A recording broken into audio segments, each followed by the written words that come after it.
Gracia y paz, mis estimados hermanos de esta santa escuela El Camino. Les habla su hermano Henry Jaimes Martínez. Y el día de hoy, pues me vi en la necesidad de sacar un tercer estudio, al cual denominaré Monoteísmo Bíblico versus Enoteísmo Monólatra. Parte 3. Y este estudio será, por supuesto, será publicado en nuestro canal de YouTube, El Camino. Iglesia de Dios, El Camino. ¿Y cuál es la razón? Quizás de pronto algunos hermanos dirán, bueno, y luego ya no quedó claro el tema en los dos estudios anteriores, ¿sí? Bueno, la razón primordial, el objetivo primordial de este estudio es hacer pues un análisis bíblico, exegético y hermenéutico de las palabras Elohim.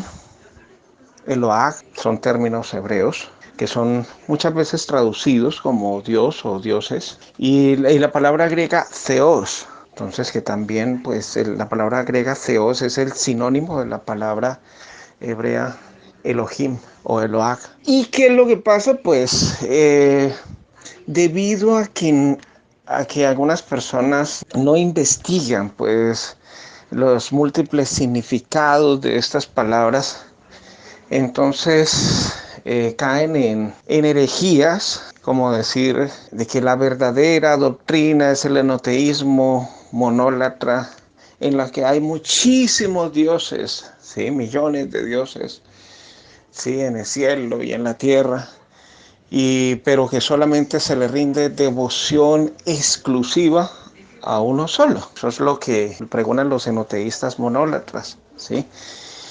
Esta doctrina, hermanos, del enoteísmo monólatra, sí, que como ya se explicó en los estudios anteriores, fue acuñada por Max Müller, el alemán Friedrich Max Müller, acuñó ese término, pero no porque hubiese puesto a estudiar el texto sagrado de la Biblia para llegar a esa conclusión, sino porque eh, ese término lo acuñó porque pues estudió los mitos y las leyendas de la cultura hindú.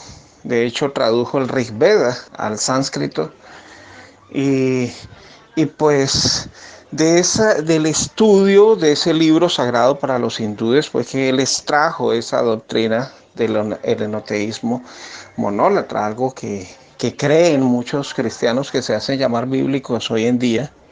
Pero entonces, pues, para tratar de profundizar esos términos del hebreo y del griego, utilizando, pues, por supuesto, diccionarios bíblicos de renombre, vamos a hacer un estudio exhaustivo, analítico, ¿sí?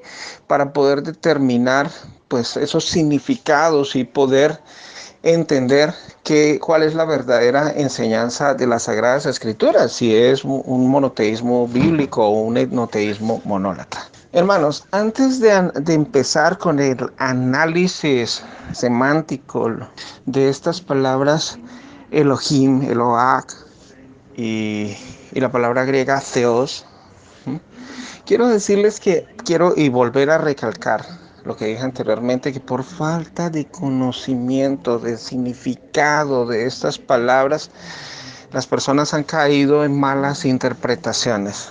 Se podría decir, analógicamente hablando, de que a estas palabras, Elohim y Theos, le ha sucedido lo mismo, ¿sí? Que a las otras palabras que han traducido, que han mal traducido infierno, ¿no? ¿Sí? Que, por ejemplo, la palabra Gehenna, la palabra hebrea Sheol y la palabra griega Hades. También pues sabemos en otros estudios que hemos realizado que esas palabras pues han sido mal traducidas, ¿no? Sí, y eso se ha prestado para que se haya malas interpretaciones y muchas personas crean en el infierno de fuego eterno, ¿no? ¿Ya? También lo mismo que te ha pasado también lo mismo con las palabras, la palabra hebrea olam y la palabra griega aionios, ¿no? ¿Mm? Que que esas palabras han sido traducidas en las Biblias eh, como eterno, eterno. Entonces, pues las personas se casan con esa traducción y le dan malas interpretaciones a diferentes doctrinas bíblicas, ¿no? Sí, bueno, pues quería pues establecer esa analogía. Sí, claro, eso no quiere decir que la palabra Elohim, Eloah y la palabra Theos no puedan ser traducidas como Dios, ¿sí? O dioses, sí, esa es una de las traducciones, ¿ya? De hecho, tanto en el diccionario griego, ¿sí? Como hebreo de Strong, ¿m? Podemos ver los múltiples significados de estas palabras, ¿no? ¿Sí? Entonces, por ejemplo, cuando buscamos la palabra 430 de los términos hebreos, de la parte de la sección de hebreo de la concordancia de Strong, vemos que la palabra Elohim, algunas lo pronuncian mal Elohim, la pronunciación correcta es Elohim, ¿ya? Que es la palabra 413, podemos notar que es el plural de la palabra 433, que es el Eloak. Significa dioses en el sentido ordinario, pero especialmente se usa, sí, así, en plural, así especialmente con el artículo del Dios Supremo, ¿no? Ocasionalmente se aplica como forma diferente a magistrados. Fíjense muy bien, hermanos. También esa palabra Elohim no solamente es única y exclusiva de Dios, sí, a los magistrados, es decir, para aludir a los magistrados también se utiliza esa palabra Elohim. Y no con eso queremos decir que sea pertinente o apropiado decirle dioses, ¿no? Sino magistrados. Algunas veces se utiliza como superlativo. Por ejemplo, en el caso también de los ángeles, a los ángeles se le llama Elohim, ¿sí? Y entonces en las Biblias, para aludir al término ángel o ángeles, pues muchas Biblias lo han traducido como dioses y ahí es donde está la confusión, ¿no?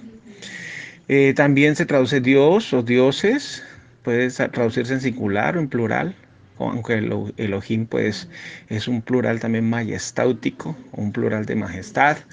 También diosa, extremo, grande, ídolo. Fíjate que a los ídolos también se les llama Elohim. A los jueces o gobernantes, se les llamaba Elohim. También es una palabra que significa poderoso. Elohim también se traduce como poderoso. A los reyes también se les llamaba Elohim. Por ejemplo, al rey Nabucodonosor, ¿no? Entonces, podemos notar, hermanos, que la palabra Elohim adquiere múltiples significados, ¿no? En el diccionario griego de Strong, ¿ya? También es muy importante, pues, estudiar, pues, la palabra Eloah, ¿no? Puesto que Eloah es el singular de la palabra Elohim. La palabra Eloah es la palabra 433 del diccionario griego de Strong.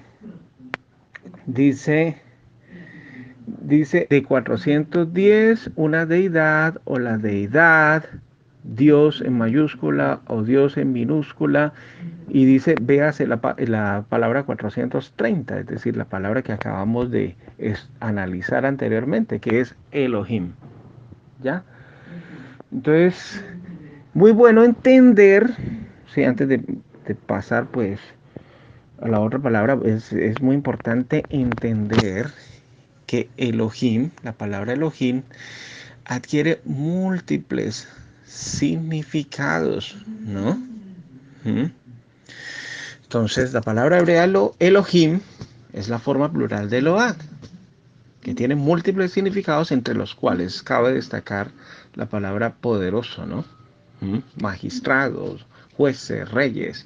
Hay otra palabra también, que significa, de acuerdo al diccionario bíblico de Strong, la palabrita número 410 de la sección hebrea, Significa entonces fortaleza, poderoso, también dice especialmente el todopoderoso, pero que se usa también con cualquier deidad.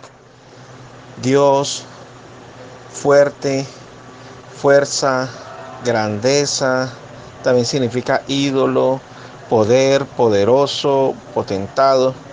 ¿Mm? Entonces ahí podemos notar pues los múltiples significados que adquiere esta palabra él. ¿Mm? También esas tres palabras son utilizadas en las escrituras como sinónimas. ¿Ah?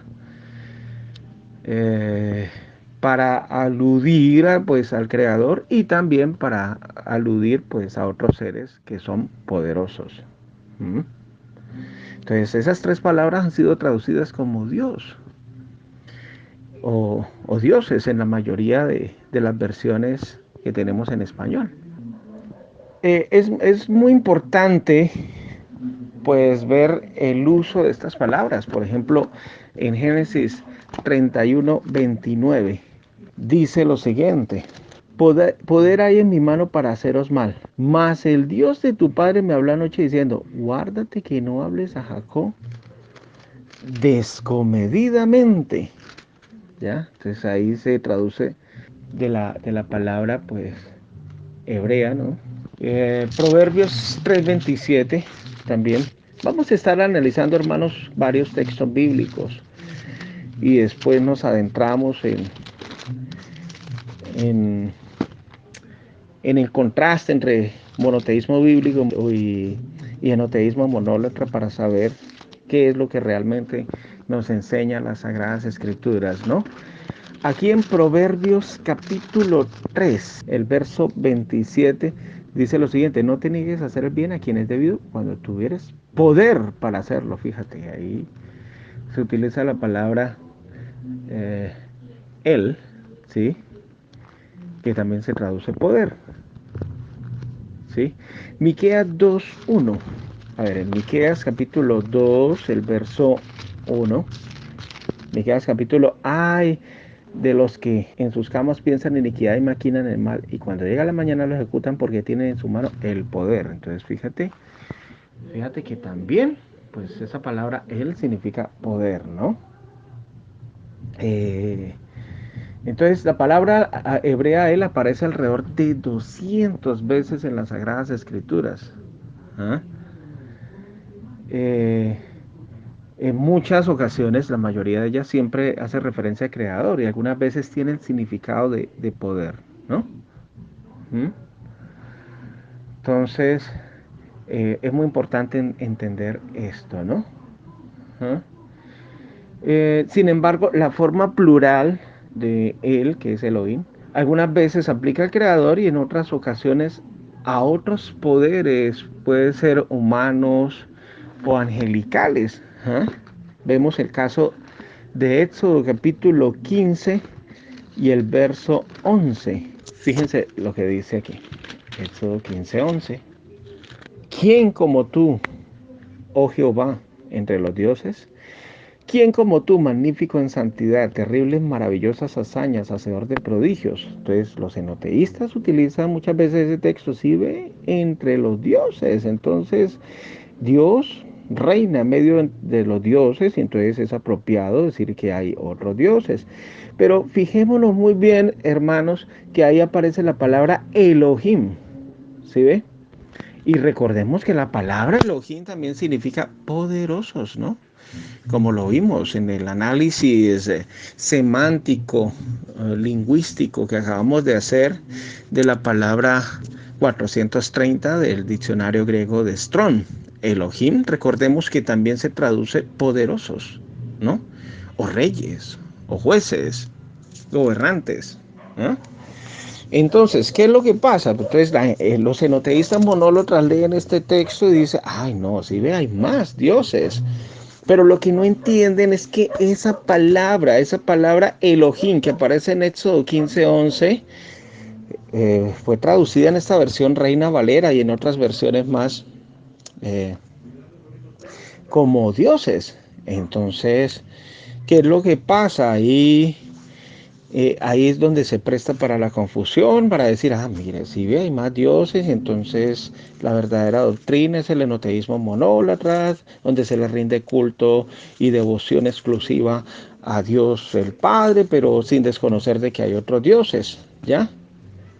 Pero, hermanos, entendamos de que Elohim tiene otros significados también. Entonces, ahí es error de traducción. ¿Por qué? Porque la traducción, la traducción correcta, más apropiada ahí sería poderosos. ¿Quién como tú, oh Jehová, entre los poderosos? ¿Sí ve? ¿Quién entre los poderosos? ¿O quién entre los reyes? ¿Sí ve? O entre los gobernantes, por decirlo en otras palabras. ¿Ya? Entonces aquí yo donde digo, muchas personas ni tienen la culpa de creer en el monoteísmo monólatra. Sí, lo creen simplemente porque se los enseñan sus líderes sin analizar la semántica y las raíces de las palabras hebreas y griegas, y por eso llegan a deducciones precipitadas como la de creer que existen más dioses en el cielo y en la tierra. Y lo que más me parece más descabellado, hermanos, ¿sí? Es algo que se origina, pues, lógicamente, esta doctrina enoteísta monólatra que no es bíblica, es falsa, como lo estoy probando aquí en este estudio. Lo que más me parece descabellado es que, pues, entonces se lleguen a falsas deducciones, ¿sí? O a inferencias deductivas erradas, como llegar a decir o afirmar que como hay más dioses en el cielo, entonces, no, entonces pues se llega a decir que Jesucristo es coeterno con el Padre, y no solamente eso, sino también que los cuatro seres vivientes, ¿sí? O los querubines, los serafines del cielo también son coeternos. Se llega a esa deducción precipitada de decir de que los 24 ancianos son coeternos, ¿sí? ¿Por qué? Por las malas interpretaciones que se hacen de las Sagradas Escrituras, hermanos. Por eso es muy importante ver los significados de las palabras hebreas y griegas, ¿sí? Y notar que muchos traductores pues tradujeron mal esas palabras, ¿sí? Y eso es lo que se presta para la confusión. Yo lo he dicho también en otros estudios que he tenido la oportunidad de realizar. Muchas personas también, analógicamente hablando, ¿no? Aunque este no es el tema a discutir en este estudio, muchas personas no tienen la culpa de creer en el infierno de fuego eterno. ¿Por qué? Porque las Biblias que utilizan ellos, ¿sí? Que son versiones protestantes y, ¿sí? O versiones católicas, dicen ahí, dice, pero es que aquí dice, malditos al infierno de fuego, al fuego eterno, ¿sí? Malas traducciones, hermanos. Entonces llegan a creer en esas doctrinas erradas. También pasa lo mismo con el término Jolania y Ionios, ¿no? Por no saber la semántica, el significado de esas palabras, entonces se caen en doctrinas erradas, ¿ves? De ahí la importancia de analizar estas palabras a la luz de las Sagradas Escrituras para que, para poder, pues, entender de que, de que esas palabras, Elohim, Eloach, El, ¿sí? Y esa palabra griega theos tiene múltiples significados, ¿no? A la luz de las Sagradas Escrituras, ¿sí? Ahora, hermanos, en cuanto a la palabra Eloach, que es la palabra 433 del griego de Strong, esa palabra es importante resaltar que esa palabra aparece 56 veces en las Escrituras y la mayoría de veces en el libro de Job. Solo aparece 2 veces en Deuteronomio, ¿no? Deuteronomio 32:15 y el verso 17, ¿no? Vamos a leerlo. Vamos a leer porque estamos haciendo un análisis semántico, ¿sí? Del significado de esas palabras y es muy importante entenderlo a la luz de las Sagradas Escrituras también. Deuteronomio 32, el verso 15 y el verso 17 dice: pero engordó Jesurún y tiró coces, engordaste, te cubriste de grasa, e entonces abandonó al Eloach, ¿sí? Traducido como Dios correctamente, que lo hizo y menospreció la roca de su salvación. ¿Mm? Ahora el verso 17, sacrificaron a los demonios y no a Eloach, es decir, a Dios. ¿Mm? A dioses que no habían conocido, después aparece la palabra Elohim, a Elohim que no habían conocido, a nuevos Elohim venidos de cerca, que no habían temido vuestros padres. Entonces ven, hermanos, ¿sí? La palabra Eloach, que es traducida correctamente a Dios, ¿ya? Y la palabra Elohim, Elohim que aparece aquí en el verso 17, que es traducida a dioses que no habían conocido, ¿sí? O recordemos que también uno de los significados de Elohim es ídolos, ¿no? Entonces, la traducción más apropiada y correcta en este contexto sería a ídolos que no habían conocido. ¿Ah? A nuevos ídolos venidos de cerca. ¿Ya? Entonces, muy importante entender esto porque es que los enoteístas monólatras se pegan de esas palabras. Ah, no, mire, sí, ahí está hablando de Dios y también de dioses. Entonces Dios reina en medio de los dioses. ¿Mm? Pero resulta que esa palabra Elohim también significa ídolos. ¿Ya? ¿Sí? O dioses falsos, ídolos falsos del paganismo. Ahora hablemos un poco de la palabra Elohim. Sí, como ya dije anteriormente, Elohim es el plural de la palabra hebrea Eloach. Y aparece alrededor de 2600 veces en las escrituras. Recordemos que también esta palabra Elohim, es un plural majestáutico, un plural de majestad. Pero esta palabra no es un nombre personal, ¿no? Sino es un título y atributo que expresa autoridad y juicio. En la mayoría de los casos, pues esta palabra alude a Dios, el creador, ¿no? Pero también hace referencia a los ángeles. Por ejemplo, en Salmos capítulo 8, el verso 5 dice: le has hecho poco menor que los Elohim y lo coronaste de gloria y de honra. Entonces aquí en la versión Reina Valera tradujeron ángeles, ¿sí? Pero ¿de dónde tradujeron esa palabra ángeles? Ah, bueno, de la palabra hebrea Elohim. ¿Mm? ¿Sí? Quizás alguien dirá, ah, no, pero no, es decir, luego la palabra ángel o ángeles en hebreo no es malak. Claro que sí, es malak. Pero también uno de los significados de la palabra Elohim es ángeles. ¿Mm? Según lo que dice la concordancia griega de Strong, la palabra 430, la palabra hebrea 430, ¿ya? Sí, entonces, si tienen la oportunidad de buscarlo, ahí dice ángeles, es uno de los significados también que da, ¿ya? Entonces, si bien Malak significa ángel, ángeles, mensajeros, mensajero de Dios, ¿sí? Aquí Elohim también significa, se puede traducir como ángeles, ¿sí? En este contexto. ¿Ah? Y para que no haya ninguna duda, pues notemos que el apóstol Pablo en Hebreos capítulo 2, el verso 7, citando de Salmos 8:6, dice: le hiciste un poco menor que los ángelos, ¿sí? Ahí aparece la palabra griega ángelos. Le coronaste de gloria y de honra y lo pusiste sobre las obras de tus manos. Entonces, para que no haya lugar a dudas de que esa palabra que fue citada literalmente del Salmo 8:5, las escrituras, pues, hebreas. Ahora, aquí en el Nuevo Testamento, que es escrituras griegas, pues, dice, le hiciste un poco menor que los ángelos. ¿Ya?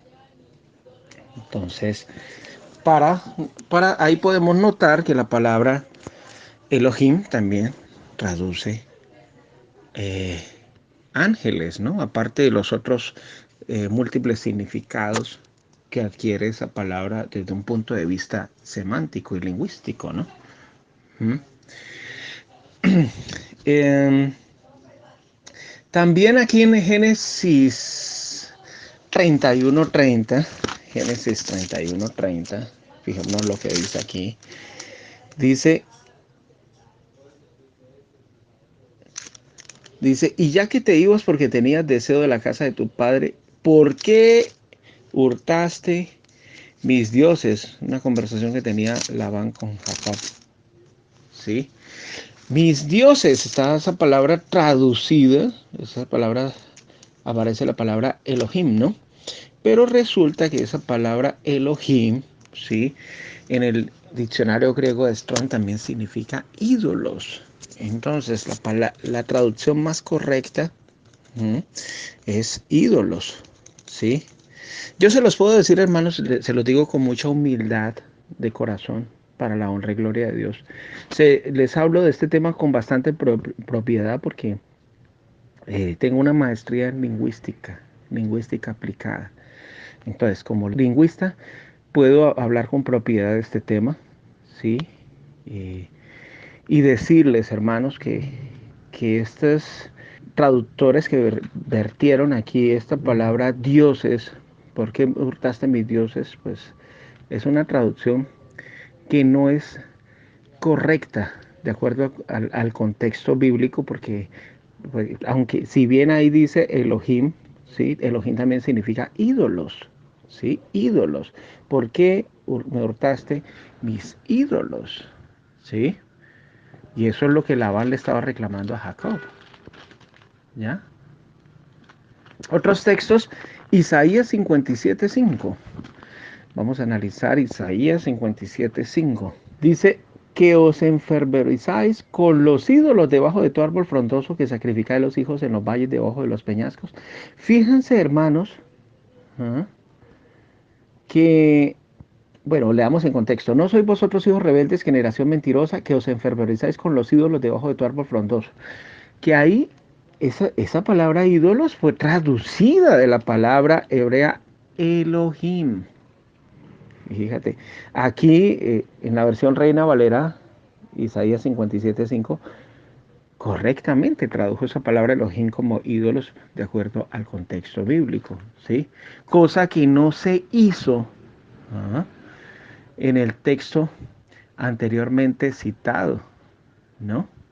De Génesis 31:30, ¿sí? Donde lo tradujeron fue dioses, ¿no? Vamos a mirar otro ejemplo. Es Éxodo 4:16. Sí, estamos viendo los ejemplos bíblicos de los múltiples significados de la palabra Elohim, ¿no? Éxodo 4:16. Y él hablará por ti al pueblo, él te será a ti en lugar de boca, y tú serás para él en lugar de Dios. ¿Mm? Entonces, muchos dicen, ah, mira, Moisés era un dios. Entonces, hay dioses en la tierra y en el cielo, y Moisés era uno de esos dioses. ¿Sí? Entonces, ahí es donde se presta, hermanos, para la confusión de pensar de que la verdadera doctrina es el enoteísmo monólatra, porque mire, incluso Moisés era un dios. ¿Sí? Ahí le dice que era Dios. Pero recordemos, hermanos, los significados de la palabra Elohim. ¿Sí? Sí, significa Dios supremo, pero también significa dioses en sentido ordinario, ángeles, dioses, Dios extremo, grande, ídolos. Sabemos que Moisés no era un ídolo. ¿Mm? Moisés también significa juez. Moisés fue un tiempo juez, estaba ejerciendo como juez de la nación y después tuvo que elegir jueces para que le ayudaran. Poderoso, claro, Moisés poderoso, ¿sí? Era un hombre poderoso. A través de Moisés, Dios abrió el mar para que su pueblo pudiera atravesar y llegar al desierto, ¿ya? Y salvarse de esa forma, pues, del ejército egipcio, ¿no? También significa rey. Moisés era rey, ¿no? Pues podríamos decir que Moisés era como un gobernante, estaba gobernando, y legislando también sobre el pueblo de Israel. Entonces, ¿qué es lo que pasa? Estos traductores, ¿sí?, vierten ese texto, estos traductores de la versión Reina Valera, Casiodoro de Reina y Cipriano Valera, pues vierten este texto de esa forma, y tú serás para él en lugar de Dios. Pero entonces yo les pregunto, hermano, ¿acaso es que Moisés era Dios? ¿Cierto que no? Moisés no era el Dios supremo. Pero Moisés sí era un juez, sí, era un hombre poderoso, ¿m? Y era eh, el gobernante prácticamente del pueblo de Israel. No lo llamemos rey porque el rey de Israel era el mismo Dios supremo, ¿sí? Entonces, ahí es donde se presta la confusión. Ahí es una mala traducción de decir en lugar de Dios. ¿Sí ve? Él te será a ti en lugar de boca y tú serás para él en lugar de poderoso, de un ser poderoso. ¿Mm? De una persona que habla con autoridad, un rey. ¿Sí? A ver, llamémoslo un juez, ¿ya? Un grande, en otras palabras. ¿Ven, hermanos? Cuando se hace este análisis semántico, pues ahí ya se llega a entender muy bien esos textos. ¿Mm? No se puede hacer interpretaciones humanas y sacar doctrinas, ¿ah?, de textos, aislándolos de su contexto, ¿sí? Y mucho menos fundamentar doctrinas cuando no se sabe el significado de esos términos hebreos y esos términos griegos para cuando aluden pues a Dios, ¿no? ¿Sí? O a, o a gobernantes, o a magistrados, o reyes, ¿ves? O ángeles. Muy importante conocer eso, hermanos. Bueno, sigamos con el análisis, hermanos. Aquí vemos este texto, veamos este texto, Éxodo capítulo 7, verso 1. Dice, Jehová dijo a Moisés, mira, yo te he constituido Dios para Faraón, y tu hermano Aarón será tu profeta. Ahí volvemos a lo mismo, ¿sí? Ahí no se está aludiendo a que Moisés sea un Dios supremo. Ahí se está aludiendo a que Moisés eh, sería constituido como un juez para Faraón. Recordemos los juicios que cayeron sobre el pueblo de Egipcio, y esos juicios fueron pronunciados por Moisés, que en ese caso llegó a ser un juez. Y cayeron las plagas de Egipto efectivamente como él las pronunció. ¿Ven? Muy bien, hermanos. Ahora, Ahora, este texto bíblico, ¿ah?, por ejemplo, el texto bíblico de Éxodo 21, el verso 6, Éxodo 21, el verso 6, entonces dice, entonces su amo lo llevará ante los jueces y le hará estar junto a la puerta o el poste, y su amo lo horadará la oreja con lesna y será tu siervo para siempre. Éxodo 21, 6. Veamos el otro texto. Y después llegamos al análisis. Éxodo 22, 8 al 9. Dice, si el ladrón no fuera hallado, entonces el dueño de la casa será presentado a los jueces para que se ha metido su mano en los bienes de su prójimo, en toda clase de fraude, sobre buey, sobre asno, etcétera, sobre toda cosa perdida. Cuando alguno dijere, esto es mío, la causa, vamos, vendrá delante de los jueces. Y el que los jueces, ahí esa palabra jueces es traducida de la palabra hebrea Elohim. Y el que los jueces condenaren, Elohim, y el que los Elohim condenaren, pagará el doble a su prójimo. Ven, hermanos. Entonces, en este contexto, se le está llamando a los jueces de Israel. Los jueces de Israel, a los jueces de Israel se les llamaba Elohim. ¿Se les llamaba dioses? Bueno, llamemos en este contexto, ¿eh?, se le está llamando jueces. Y recordemos, hermanos, ¿eh?, que uno de los significados de la palabra Elohim también es juez o jueces. ¿Ah? Entonces, ¿qué es lo que pasa? ¿Qué es lo que pasa? Que algunas Biblias, algunas versiones de las Sagradas Escrituras traducen esos textos como dioses. Y las personas pues se confunden y dicen, ah, mire, si ve, ahí está hablando de dioses. Entonces Moisés era un dios. Los jueces eran dioses. Los ángeles eran dioses. Ah, entonces hay dioses en el cielo y en la tierra. ¿Sí? Pero realmente se está refiriendo, por ejemplo, cuando se habla de los ángeles, sabemos que son seres poderosos. ¿Sí? Y la palabra Elohim significa poderoso también. Cuando se está aludiendo a, a Moisés, ¿sí? Se refiere a que es a un juez, porque Moisés fue un juez, ¿sí ve?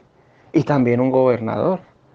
En el caso de del texto este que dice que será Dios para Faraón, ¿sí? No significa que sea el Dios supremo, ¿sí? Sino que sería un juez, porque juez es uno de los significados de Elohim.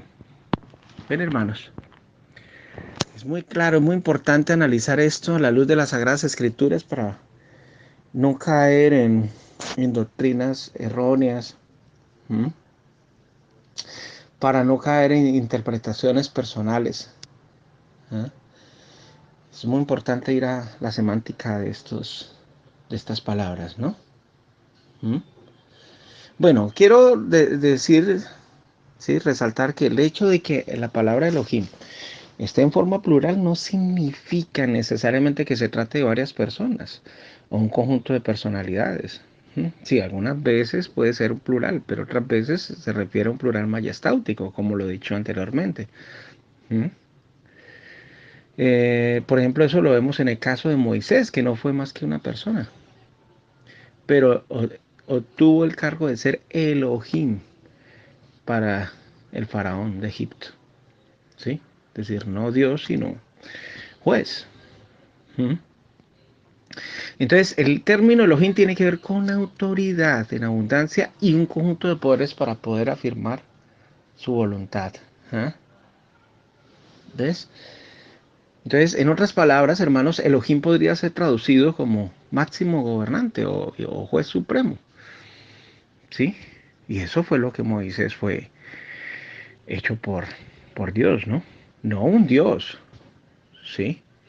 De naturaleza divina o nada de eso, sino un gobernante para el pueblo de Israel y un juez supremo también, tanto para el pueblo de Israel como para el pueblo de Egipto. ¿Mm? Entonces, por lo tanto, hermanos, esa palabra Elohim también está íntimamente conectada con la justicia, ¿no?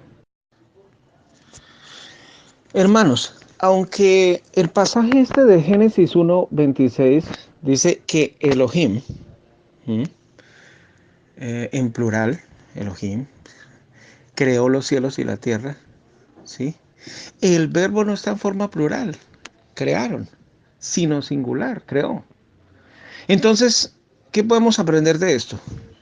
Pues que esto nos enseña que Elohim no debe ser entendido como varios dioses o un conjunto de personas o una unidad de personalidades, sino como uno solo, ¿ya? Eh, entonces ahí queda pues desmantelada esta doctrina de los que predican los dos dioses coeternos, ¿sí? O los 30 dioses coeternos. ¿Mm? Porque fijémoslo muy bien, aquí dice Génesis 1:26, entonces dijo Dios, hagamos, sí, está en plural, ¿sí? Ahí donde los que dicen, los que predican eh, la Trinidad, dicen, ah, mira, ahí están tres. ¿Mm? ¿Sí? O los dos dioses coeternos dicen, no, mira, el Dios Padre está hablando al Dios Hijo, hagamos al hombre a nuestra imagen conforme a nuestra semejanza. Pero fíjense que el verso 17 dice, y creó Dios al hombre a imagen de Dios lo creó, varón y hembra los creó. Claro, con esto no estoy dando a entender de que Jesucristo no hubiera participado en la creación, pero Jesucristo fue el, el obrero maestro, el agente de la creación, ¿no? ¿sí? Pero, y Dios, el arquitecto. ¿Ah?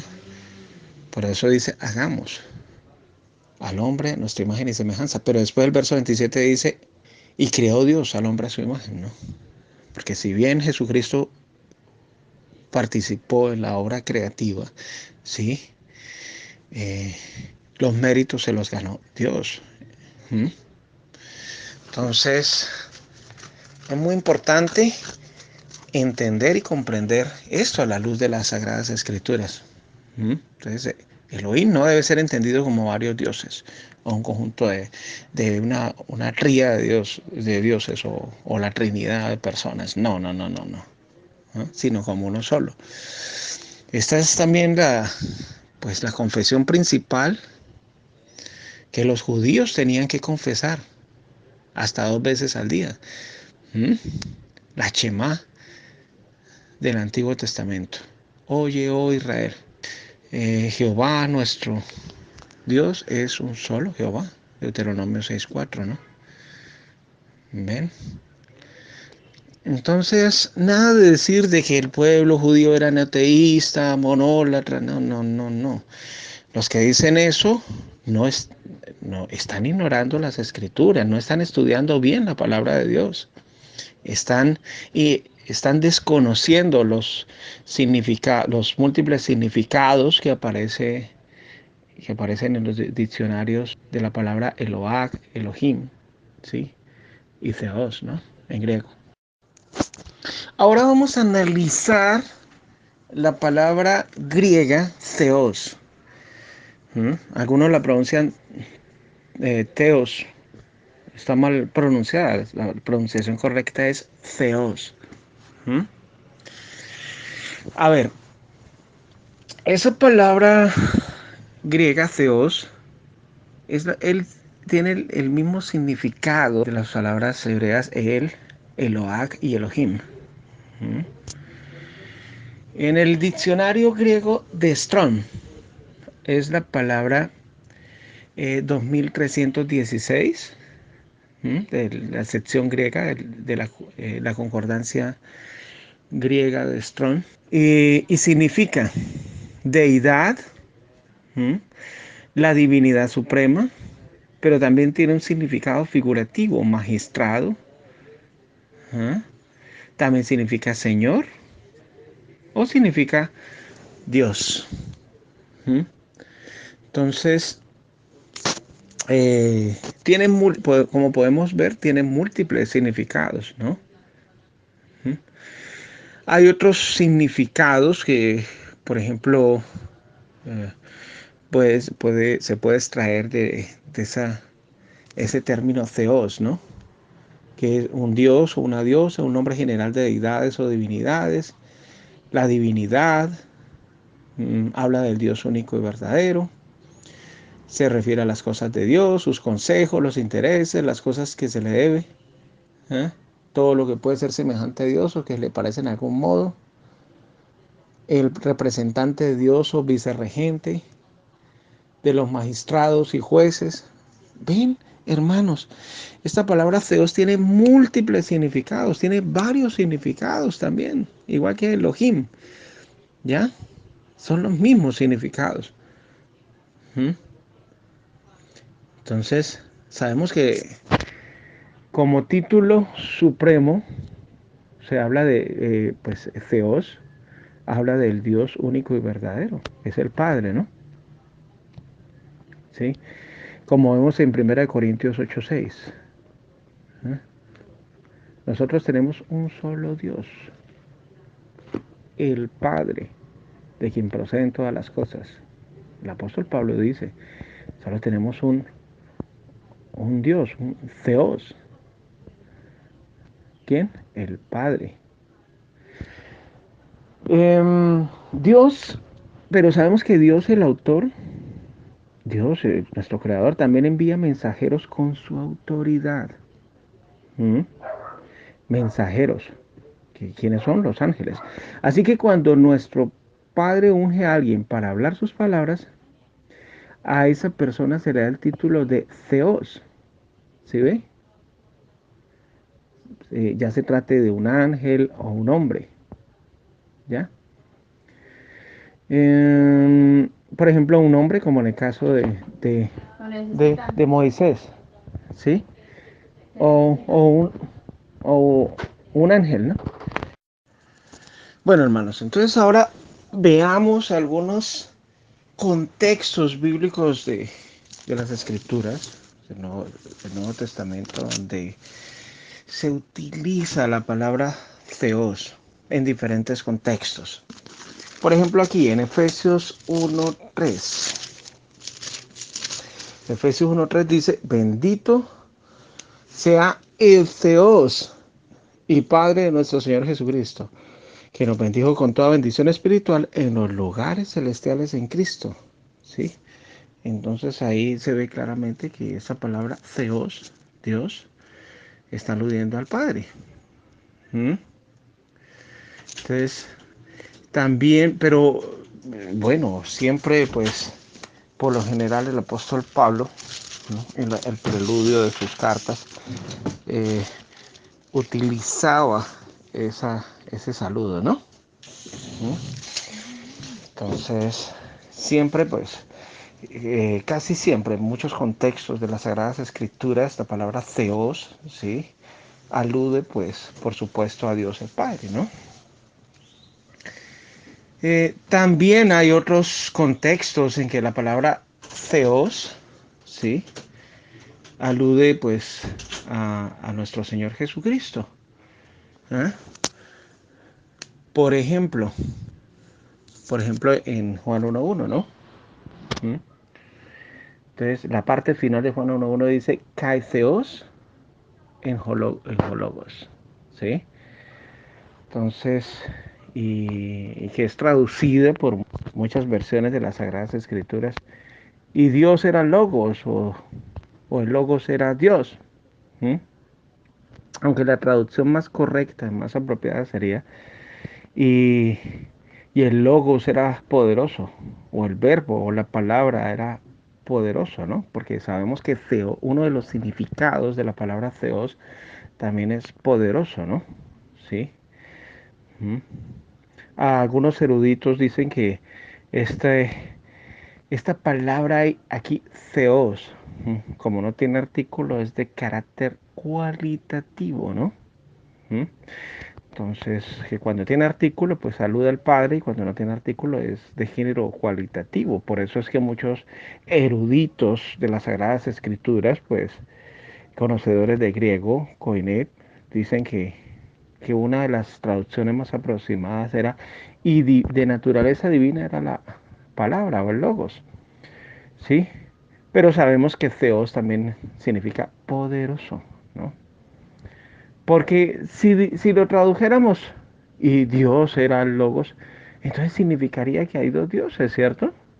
Y ahí ya la enseñanza monoteísta empezaría a tambalear, ¿ya?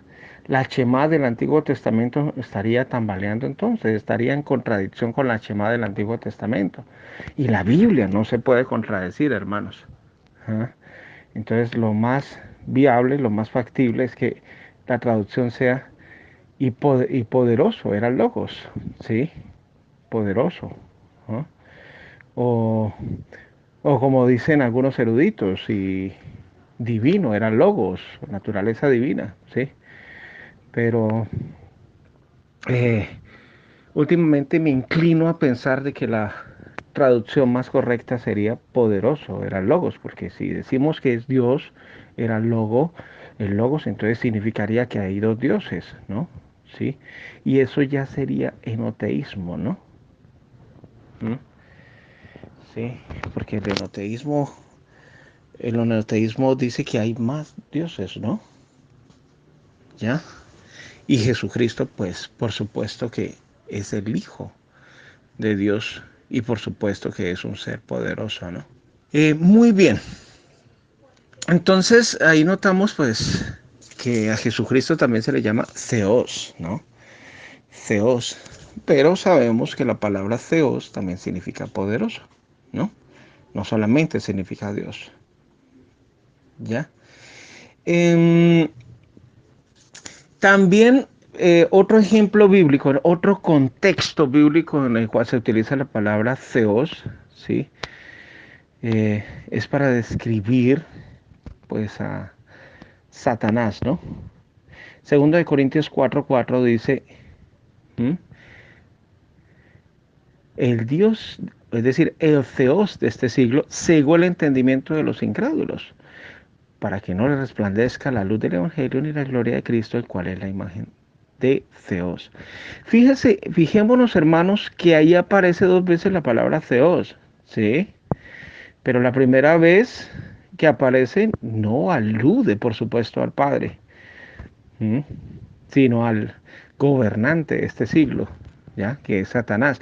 Entonces, ahí esta palabra Theos adquiere otros significados diferentes. Entonces, lo más pertinente hubiese sido que esa palabra hubiese sido traducida el gobernante de este siglo, ¿sí? Y no Dios de este siglo, ¿ya? Cegó el entendimiento de los incrédulos. ¿Quién es? Pues sabemos que es Satanás, el diablo, ¿ya? Eh, algunas personas pues han tratado de retorcer este texto diciendo que ahí no alude a Satanás. Dicen, ¿dónde aparece? ¿Dónde dice ahí que sea Satanás? Sí, pero cuando se hace un estudio profundo de las Sagradas Escrituras, ¿sí? En contextos y en paralelos, en contextos significativos, podemos notar de que ese Dios de este siglo, sí, que siga el entendimiento de los incrédulos, es Satanás el diablo, ¿ya? ¿Ves? El príncipe de este mundo, que ya ha sido juzgado.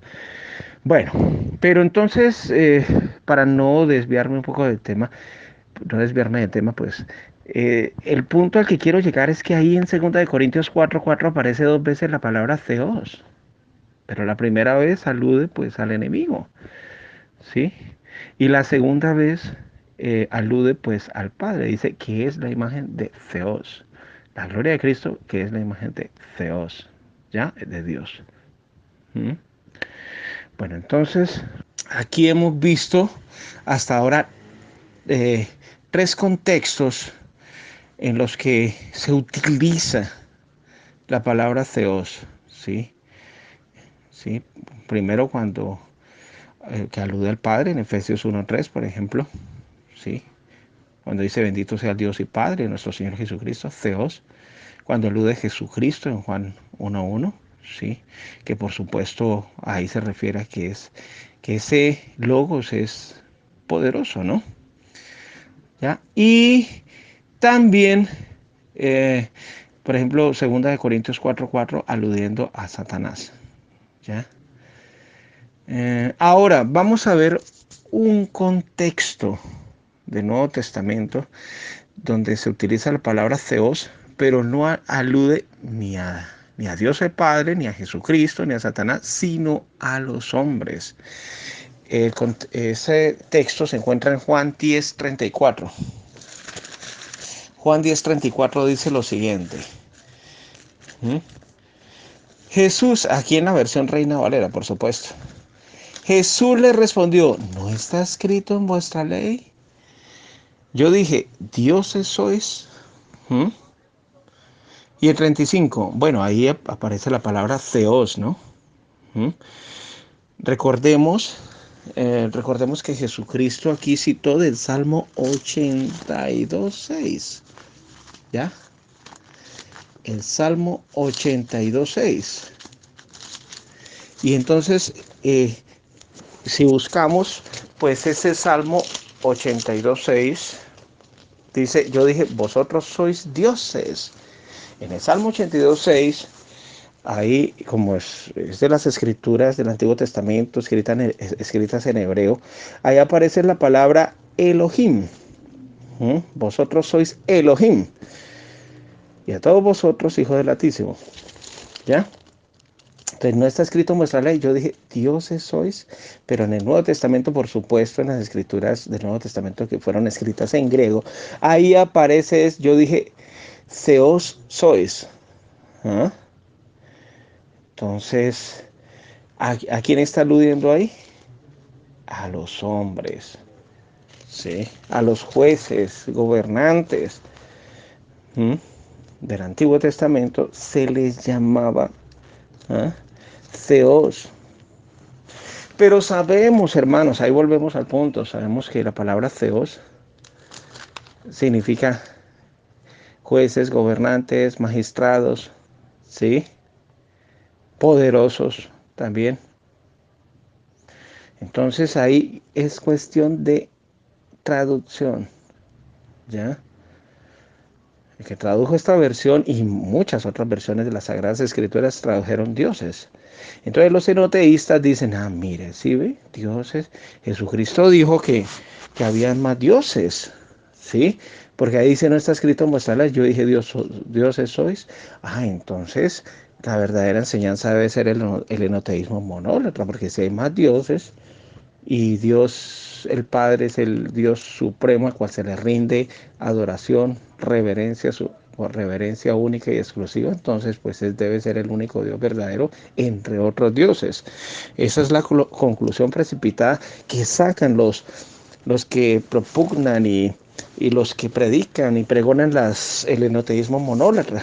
Pero lo que no entienden es que el significado lingüístico y semántico tanto de la palabra Elohim en el Antiguo Testamento como la palabra Theos en el Nuevo Testamento, ¿sí?, no se traduce única y exclusivamente como Dios, ¿sí?, o dioses, sino también se traduce poderosos, ¿ah?, gobernantes, magistrados, jueces, ¿ya?, entre otros significados.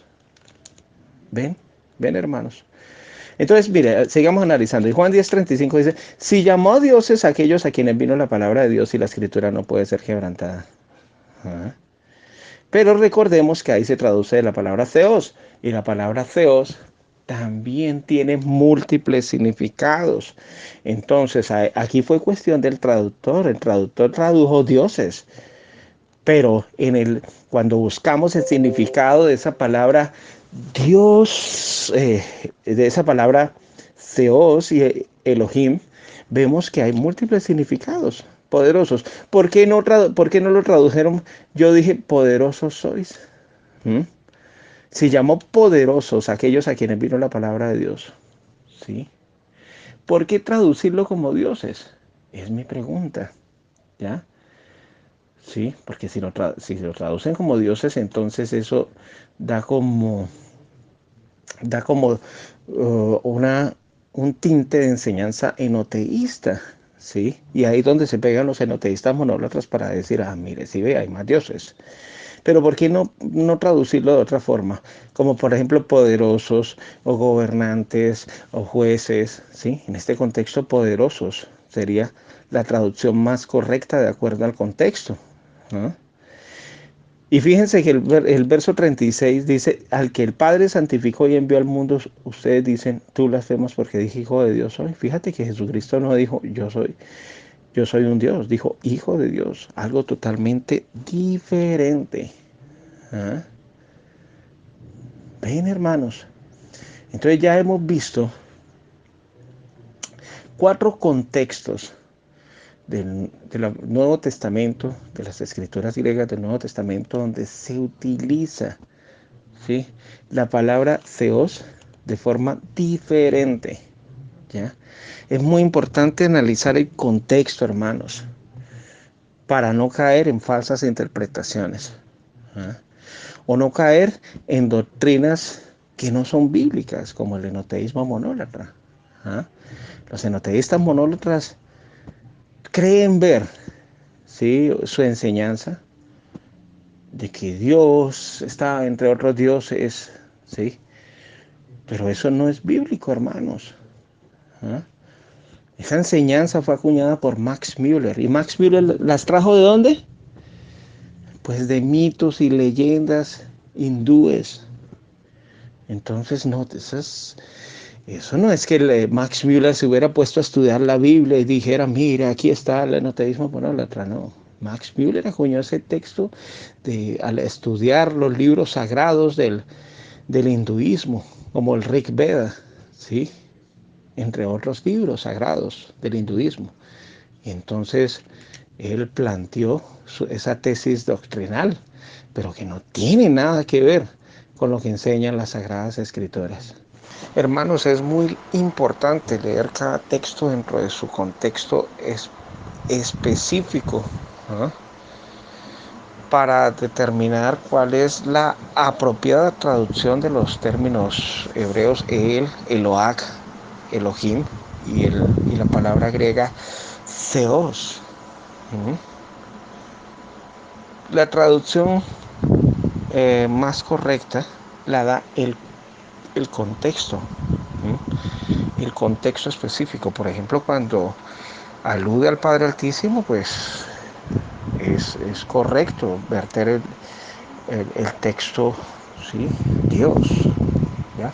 Pero en otros contextos, pues no es apropiado pues traducirlo como Dios, sino dependiendo del contexto, como ya lo hemos estudiado y analizado en este estudio, ¿sí? Eh, pues por ejemplo, cuando alude a ángeles se refiere a seres poderosos, ¿no? Cuando alude al hombre puede significar reyes, gobernantes, magistrados, ¿no? Jueces, ¿ya? Incluso cuando alude al Hijo de Dios, a nuestro Señor Jesucristo, ¿sí? Esa palabra Theos eh, se debe traducir o verter es poderoso, porque de hecho nuestro Señor Jesucristo, ¿sí? Es un ser poderoso, ¿no? Entonces debemos tener en cuenta que hay múltiples significados, ¿sí? En la traducción de estas palabras, ¿sí? Y la traducción más correcta pues la da el contexto. ¿Por qué? Porque pues sabemos que hay textos en los que se dice que el Padre es el único Dios verdadero, como Juan 17:3. También eh, otro texto como 1 Corintios 8:6 dice, pero nosotros solo tenemos un Dios, el Padre. ¿Ah?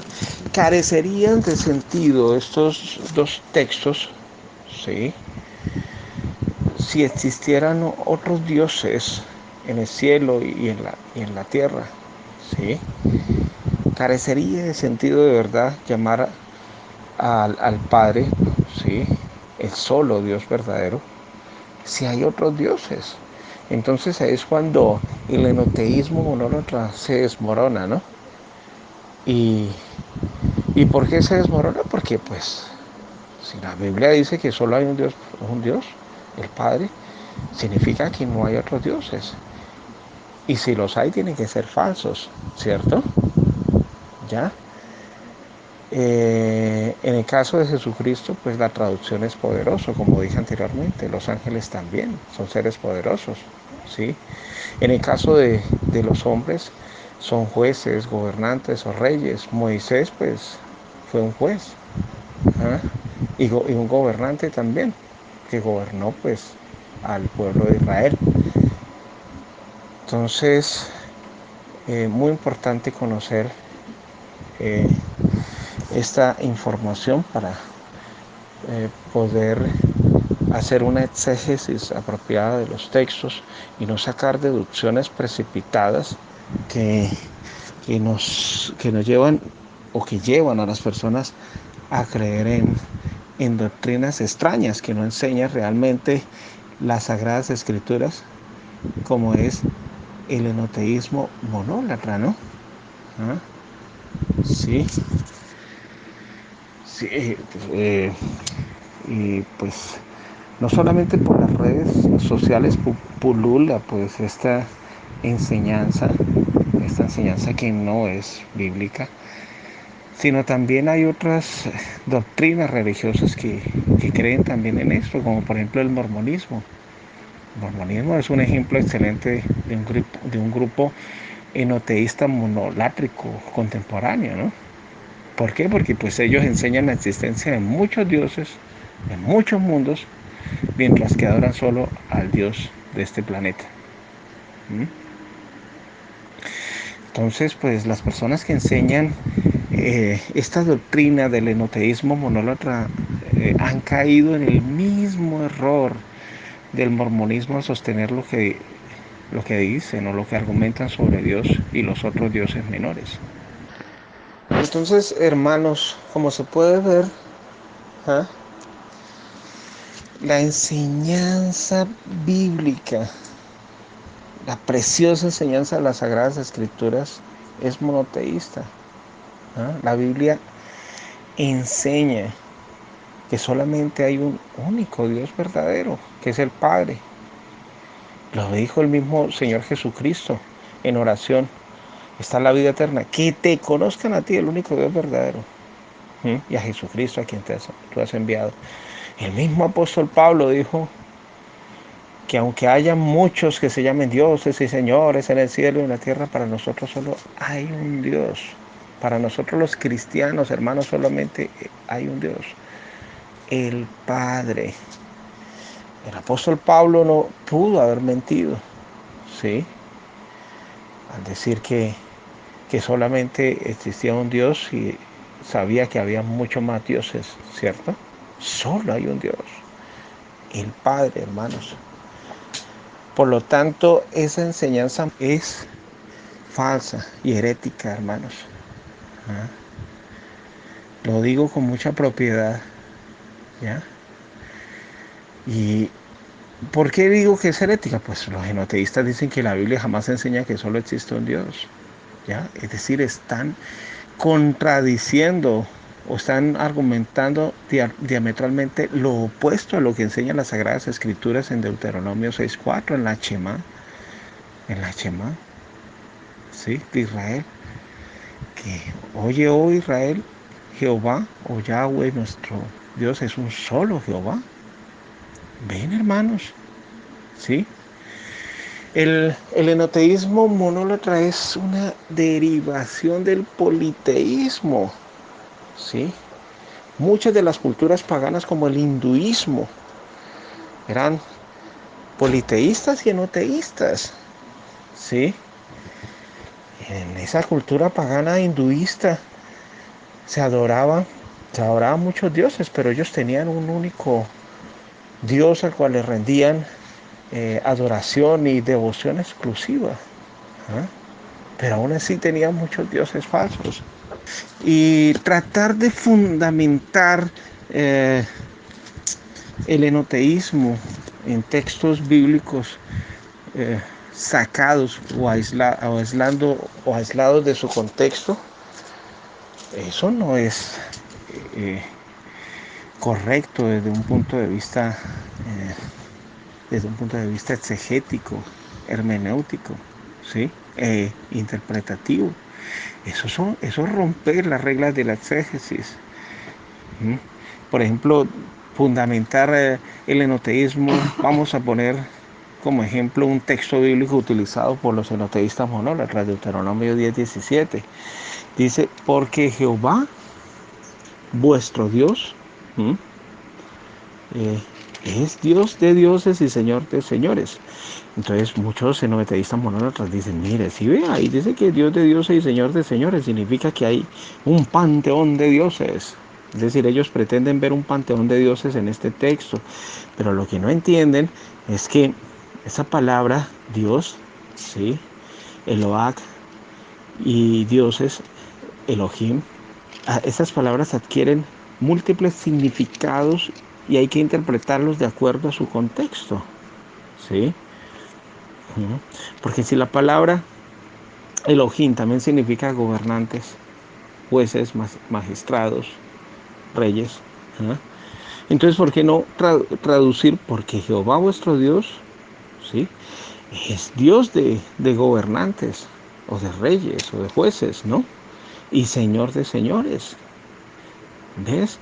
Entonces, ahí, ¿qué es lo que pasa? Pues los enoteístas fundamentan una doctrina bíblica en textos aislándolos de su contexto. ¿Ves?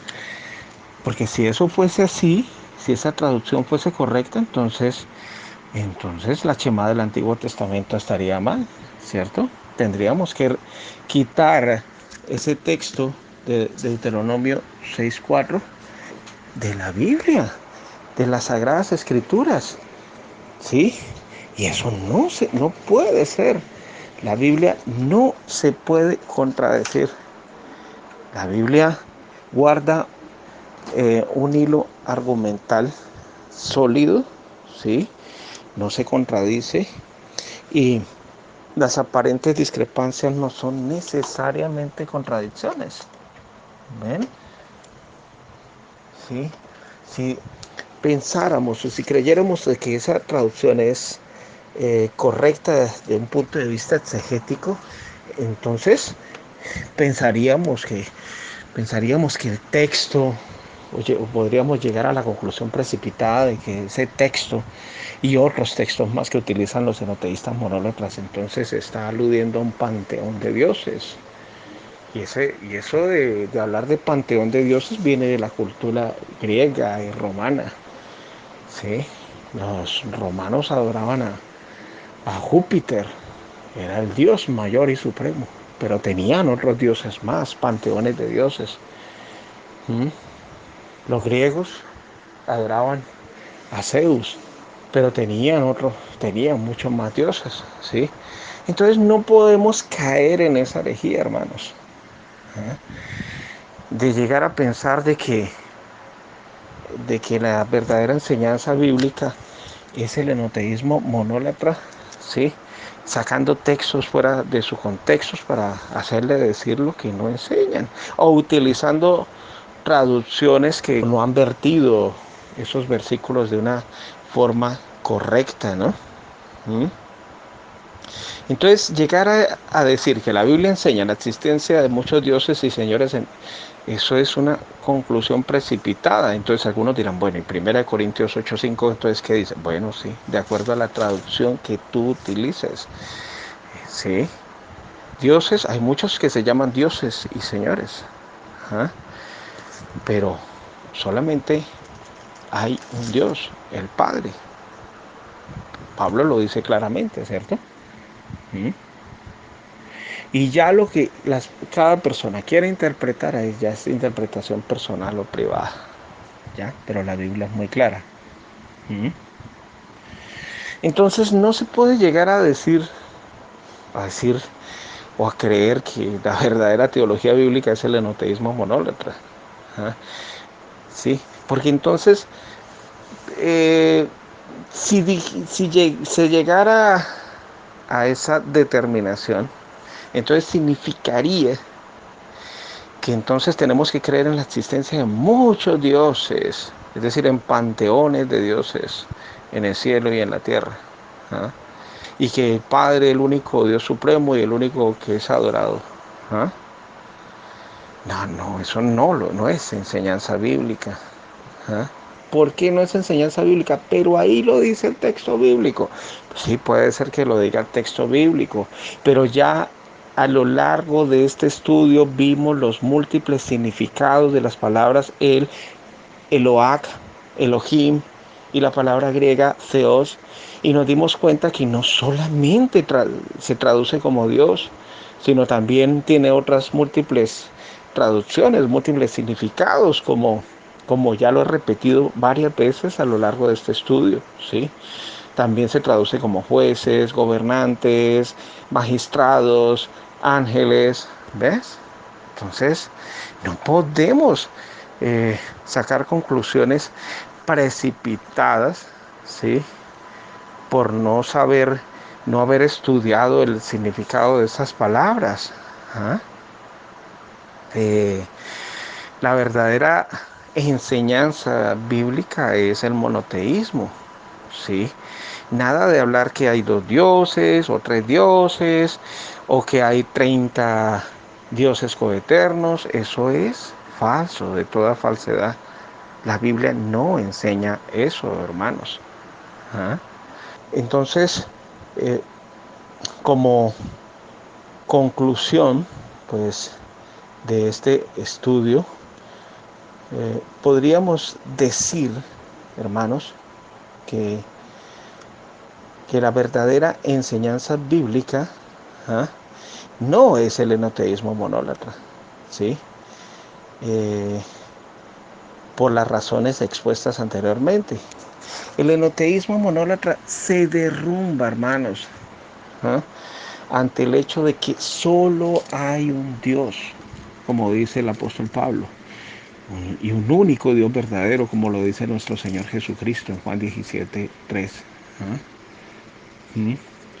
¿Por qué? Porque los demás dioses del paganismo, hermanos, son ídolos muertos. ¿Ah? Recordemos que la Biblia dice que un ídolo nada es. ¿Sí ve? Nada es en el mundo, como dice 1 Corintios 8:4. Y que no hay más que un Dios. ¿Ah?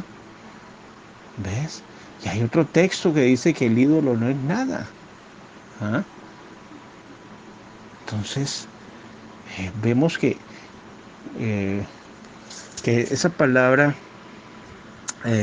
Theos, ¿sí?, cuando es traducida o mal traducida o mal vertida, Dios o dioses para los ídolos, pues la traducción más correcta debe ser ídolos, ¿sí? Porque también eh, se vierte de esa forma, ¿no? ¿Ah?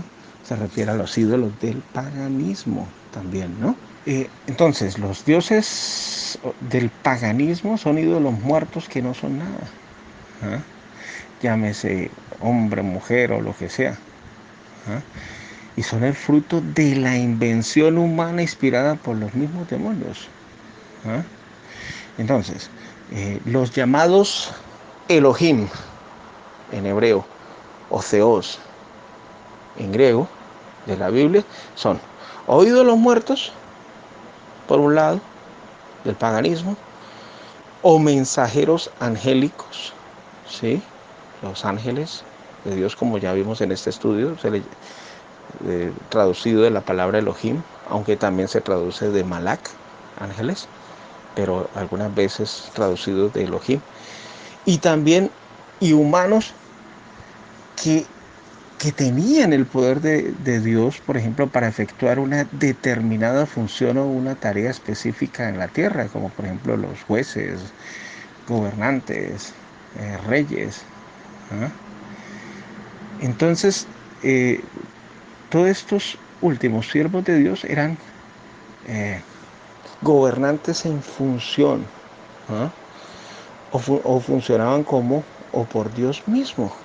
Eso es nada de llamarlos dioses, ¿sí? O decir que como a los ángeles también se les llama Elohim, entonces van a ser dioses o semidioses, nada de eso, hermanos, ¿sí? Eh, Al analizar el significado de estas palabras, los múltiples significados, podemos notar, hermanos, ¿sí?, de que la palabra Elohim, Eloah, el, hebreas, y la palabra Theos, ¿sí?, se deben traducir de acuerdo al contexto, y no siempre se deben traducir como Dios o dioses, ¿sí? Porque entonces ahí se estaría dando a entender de que hay una enseñanza enoteísta, ¿ah?, y estaría diametralmente opuesta y en plena contradicción a lo que enseña la Biblia, tanto en la Shema del Antiguo Testamento, ¿ah?, como en, en lo que enseñaba nuestro Señor Jesucristo y el mismo apóstol Pablo, de que hay un único Dios verdadero y solamente hay un Dios, el Padre. Así de sencillo. Entonces con esos argumentos bíblicos sólidos y vuelvo a repetir ya por última vez, y al analizar la semántica y la lingüística y los múltiples significados de estas palabras en cuestión, pues notamos que esos significados deben traducir de acuerdo al contexto específico y no siempre deben traducirse como Dios, ¿ya? Porque entonces se prestaría para que el lector pues pensara de que hay un panteón de dioses, y eso no es una enseñanza bíblica. ¿Mm? Bueno, hermanos, espero que este estudio haya sido de gran edificación para esta santa escuela, y para que notemos de que la verdadera enseñanza bíblica es el monoteísmo, ¿sí? Los judíos, cuando se constituyó la nación de Israel, ¿sí? En la Shemá del Antiguo Testamento, solamente había un Señor, un Dios, y ese Dios era Jehová, Yahweh o Yahvé, no era otro Dios más que Él. ¿Ah? Y notemos que Jesucristo también, cuando le preguntaron cuál era el más grande mandamiento de todos, en Marcos capítulo 12, el verso 29, dice, Jesús le respondió, citando de Deuteronomio 6:4, el primer mandamiento de todos es, oye Israel, el Señor nuestro Dios, el Señor uno es. ¿Ves? Entonces, eh, Jesucristo era monoteísta, no era enoteísta monólatra. ¿Ah? Así de claro, más claro agua, como dirían algunos. La enseñanza bíblica es clara y transparente, ¿sí? Nada de creer en doctrinas inventadas por hombres, hermanos. Creámosle a la palabra de Dios, ¿eh? La fuente de autoridad suprema. ¿Mm? Y después de haber hecho este análisis lingüístico y semántico de esas palabras, pues no hay lugar a dudas para seguir creyendo en doctrinas erradas y heréticas como el enoteísmo monólatra, ¿sí? La enseñanza bíblica es estrictamente monoteísta, ¿sí? Y, y debemos creerle a la palabra. Y por último, nuestro lema, el lema de la escuela, que sea Dios veraz y todo hombre hallado mentiroso. Romanos 3:4. Gracia y paz a todos ustedes.